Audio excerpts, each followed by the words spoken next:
2s. We're doing the chain and sprocket today. As you can see over here, we got the sprockets, chain set. Gonna get this stuff off.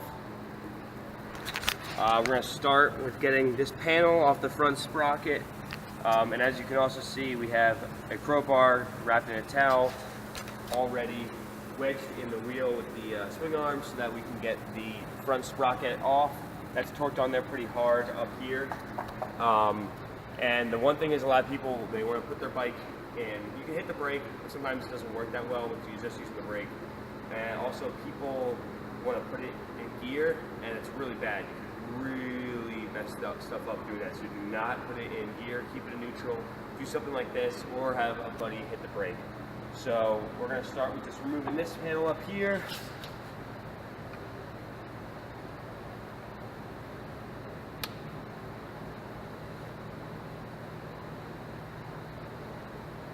We should be able to get this off without moving the shift rods because it's got a nice tab, but worst case scenario, what's with the shift rod? There's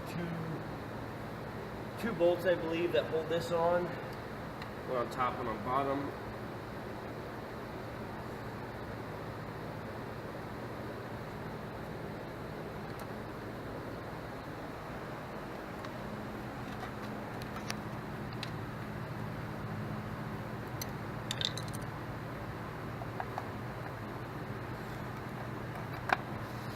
Careful, it's probably going to be pretty dirty under there. There's also one more bolt behind these hoses right here.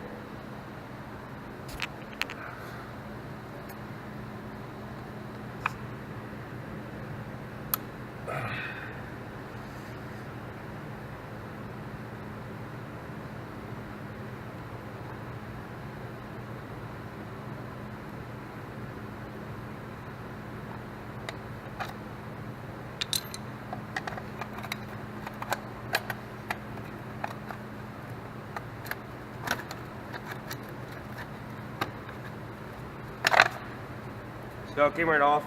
As you can see, there's a lot of grime in there. So this is a good, as you guys can see here in the sprocket, these little two wings, I had to bend one of them back. You can see my hit marks. That's the lock nut. Every other sprocket, most bikes have different types of lock nuts. So, but that's the one that we had to move before you can take off the nut. We're having some trouble finding a socket for this. This is bigger than 32. So we'll get back. All right, guys. So you can get close here so you can see it. So I was able to break it loose just with a monkey wrench instead of actually going and getting the socket. So it was kind of awkward, but I came in kind of like here and just got enough of it to turn. Once these things turn, they normally come right off. So that's that. Now that that's loose, we're gonna back the bike up a little. Hopefully be able to get this guy out. So now that we got that done, you can come over here. We're also going to loosen the axle while the bike's on the ground before we lift it up. This is a 32 mil. This is just because the rear is going to have to come off eventually. Once we want to get the rear sprocket off.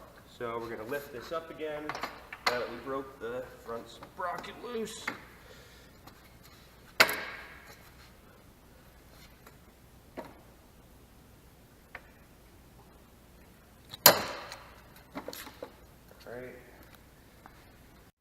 Alright guys, so now while the wheel's still on, we're just going to grind the rivets off the top of one of these links so we can punch it out easily. Since this is a cheap chain breaker that we're using, so I'm just using an angle grinder, and I'm going to just fudge off the rivets on the end of that. So.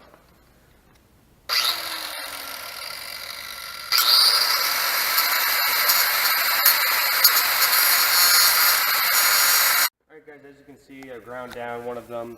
Makes the job for this piece a lot easier, especially since we're using a cheap one. So, in any of these kits, you're going to have 3 sizes for the riveting. You're going to use the largest, for braking, chain braking. You're going to use the largest one. That's the one that's meant for 525, 530, 520 chains. So that's the rivet piece. We're going to be using this guy. You just add the spring slide the spring in, slide the piece in, the presser goes in.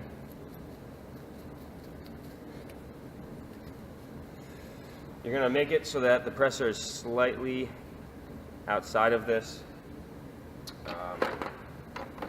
You shouldn't need to use a socket on these. It should be relatively not that difficult. We'll see how it works out. The handle goes in.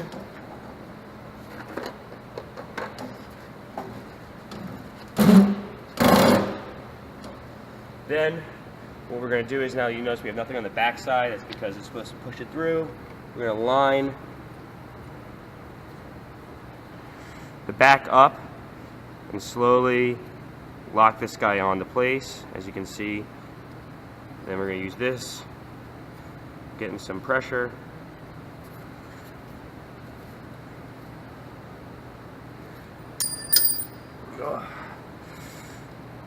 We'll do a little bit and check to make sure it's working.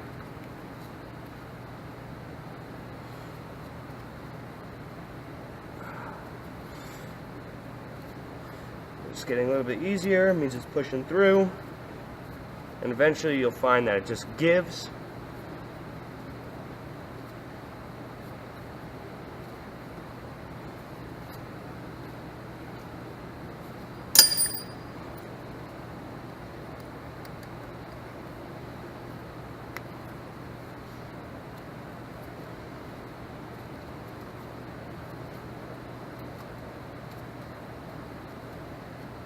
Should be any second now.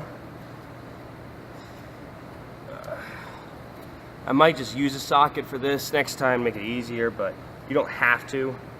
You shouldn't have to. You just got to be cognizant of the amount of pressure you're putting, because if it's too much pressure and it's not working, that really means that you're not lined up. As you can see, it's starting to give, starting to wiggle in there. Just be careful, don't. And any second, there we go. All right, also make sure you have a little bit of this paper towels handy. These things are, as you can see, here's the rivet, came out the back. Remember, there's grease inside with these, so just be aware that there might be a little bit that comes out. All right, we're gonna take this off. Doesn't look like I had any grease really, which is nice. Now, as you can see, the chain just comes right off. It's O-ring. Right, back up.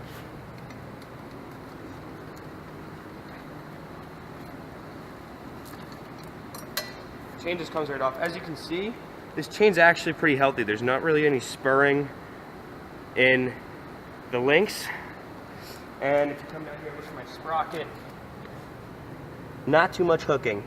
Granted, I probably didn't have to change this, but since I changed the front sprocket, it's good to change the front and the rear with the new chain and everything. But I am going to probably save this. You know, you never know if your chain breaks. So we'll be putting this. Alright, now we're going to continue to get the rear axle off.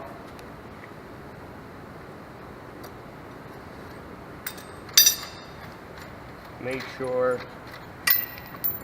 keep everything. All right, we're gonna use a mallet, tap that bad boy through.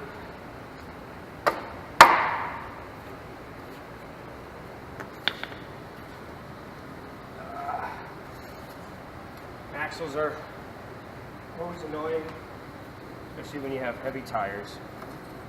But as it just comes right out. Watch out for your brake caliper as well. Should just slide off, which mine did.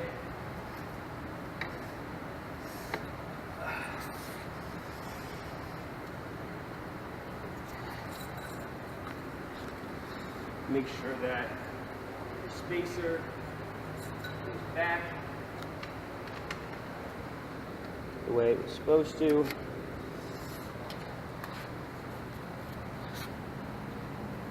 And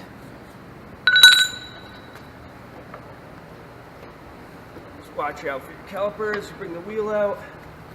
Hopefully I don't have to disassemble this.